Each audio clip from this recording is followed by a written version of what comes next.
with people on this. You will play games.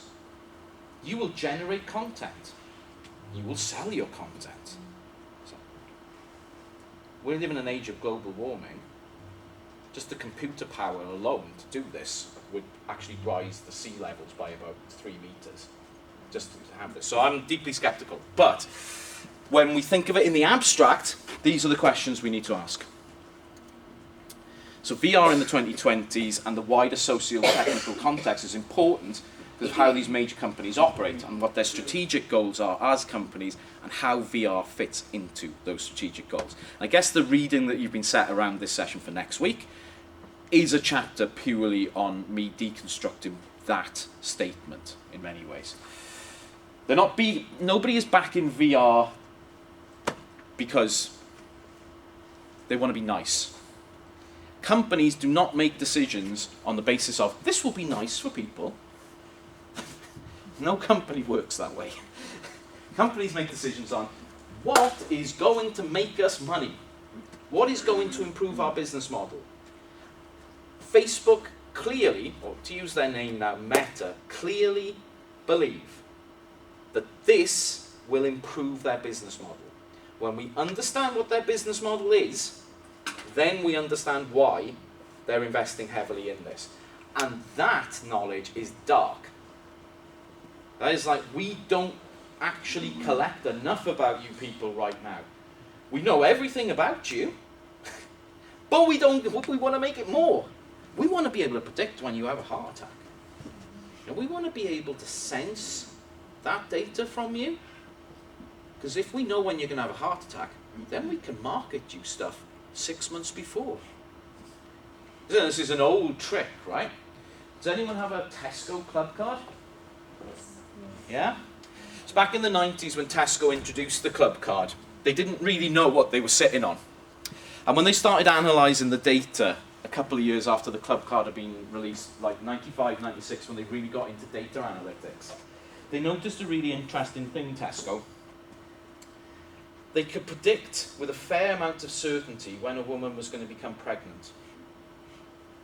Not that a woman is pregnant, but when that was going to happen. Because people were buying particular supplements, things like folic acid, etc. And then they had a data trail of what came afterwards to confirm that purchases at this point very highly correlated with pregnancy afterwards. People were buying things around, baby clothes, etc. So you've got a 6-month span of this. You can start to see purchases change towards, oh look, a baby's on the way, we better get this stuff.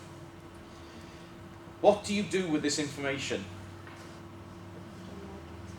Of course. You start sending people vouchers as soon as they start buying the folic acid, right? Of course you do. It's a business, man. You got to make money. Soon as that folic drops in, hey, 11 months from now, it's baby formula time. This is the power of big data, right? This is why you want as much big data as possible. This is why Meta wants this stuff. It's not. You might think I'm being flippant about the heart attack. I'm not. If you measure that kind of stuff, it's a show of hands, please. But you don't have to show your hands. You can show your wrists. Who's got a smartwatch? Really? So few? Apple doing the same. They know when you're going to keel over. They know. Apple are a benevolent company. They're not going to help you. At least Facebook are helping. Telling you when you need to take aspirin. That's a big thing. What's in it? Control. The entirety of the surveillance economy environment is about control. You exercise enough control over individuals over time, you can influence their behavior to suit your commercial ends. This is why Google pushes you to certain places and not others. This is why Facebook manipulates your feed in order to present a view of the world which is advantageous to them as somebody who sells you as a product.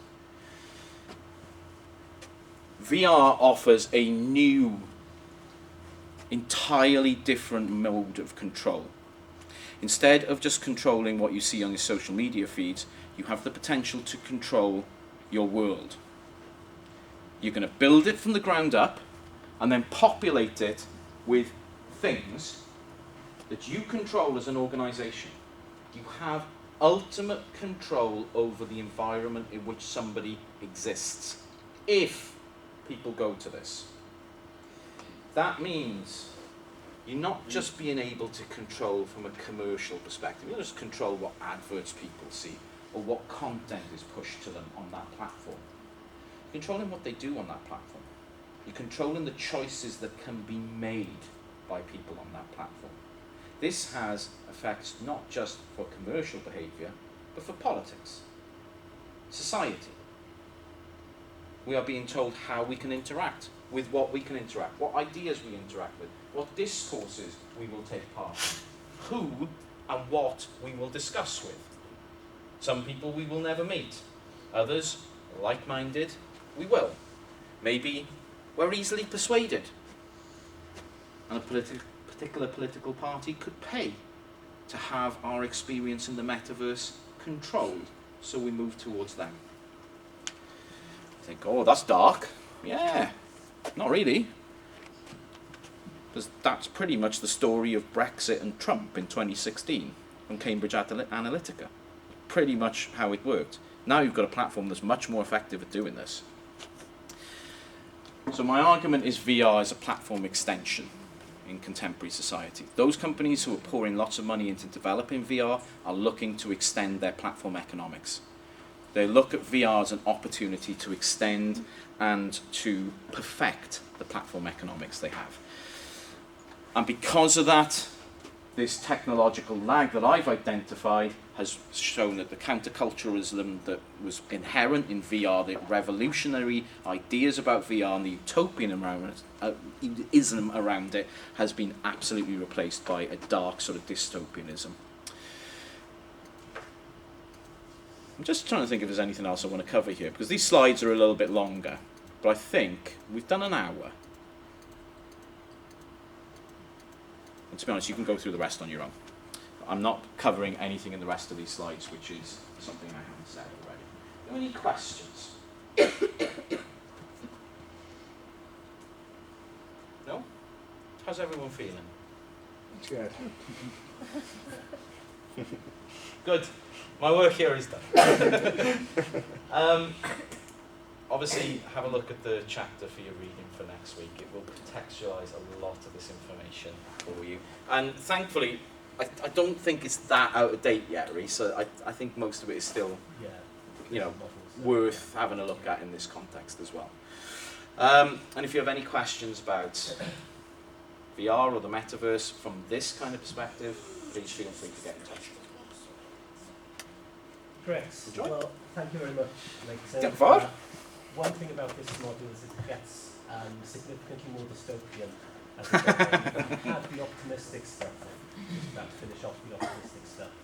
This is the point at which it gets less optimistic, let's say, about what digital media... This is the difference between you and I, Reece, though. I start with the dystopia right. and get worse as it goes on. I haven't got any optimism, so...